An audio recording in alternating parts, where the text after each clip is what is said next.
Basic గా మనకి ఎన్ని కామెంట్స్ లో వాళ్ళ డౌట్స్ అడుగుతున్నారు పాపం.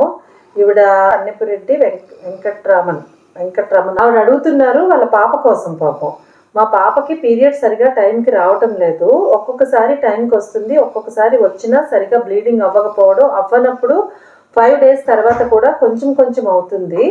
దీనికి పరిష్కారం చెప్పండి ప్లీజ్ మ్యామ్. లైవ్ లో చాలా సార్లు పెట్టారట పాపం, మీరు చూడలేదు అని అంటున్నారు నాన్న. మీరైతేనే కరెక్ట్ అని చెప్పి మీకే అడుగుతున్నారు. ఇది ఆలిగోమెలేరియా అంటే బ్లడ్ తక్కువ ఉంటుంది, పోలియోమెలేరియా అంటే బ్లడ్ ఎక్కువ అవుతుంది, మెనరేజియా అంటే బ్లడ్ డేస్ ఎక్కువ అవుతుంటుంది. ఇది చిన్నపిల్లలకి హార్మోన్స్ గ్రోత్ సరిగ్గా అడ్జస్ట్ కాక 15-20 years లోపల వరకు బాడీ అడ్జస్ట్ కాదు. ఇది కాకుండా ఎర్లీ ఏజ్లో ఈ మధ్య ఓవరీ ఫంక్షన్ కూడా తేడా వస్తుంది. అది లేట్ అయితే సిస్టిక్ కూడా దారి తీస్తుంది. ఎర్లీ స్టేజ్ సిస్ట్లో ఉన్నా కూడా ఇది అవుతుంది.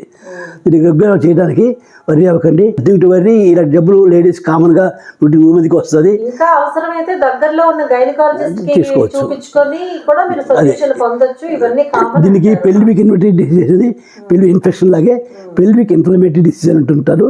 మ్యూకస్ మనకి ఆహారం అడ్జస్ట్ కాకపోయినా బాడీలో ఇన్ఫెక్షన్ చేరి లోపల బాడీ బట్టి హార్మోన్స్ బట్టి రావచ్చును. కానీ ఎర్లీ స్టేజ్లో మేల్కొని బాగుండు. 15-16 yearsకి డిస్మెన్ అంటే నొప్పి ఉంటుంది మనిషి వచ్చినప్పుడు. ఆ నొప్పి రావడానికి కూడా ఓవ్యులేషన్ వెనకం చేస్తుంది. దాన్ని మిక్స్చర్ మీదని ఒక ఓవ్యులేషన్ డిజార్డర్ అది. ఈ ముదిరితే పాలిసిస్టిక్ రావచ్చును. అది ఏజ్ వస్తుంది, అది వాళ్ళకే వస్తుంది లేదు, చిన్నపిల్లలకి వస్తుంది. కాబట్టి మెన్సెస్ రెగ్యులేట్ చేసే వరకు మీ ఓపికగా బట్టి పిల్లలకి హార్మోన్స్ గ్రోత్, అదే జనరల్ హెల్త్ కూడా బాగోలేక, విటమిన్స్ చాలక, ఫుడ్ లైఫ్ స్టైల్ చాలక, టెన్షన్ వల్ల కూడా ఈ తేడాలు వస్తాయి. Nothing to worry.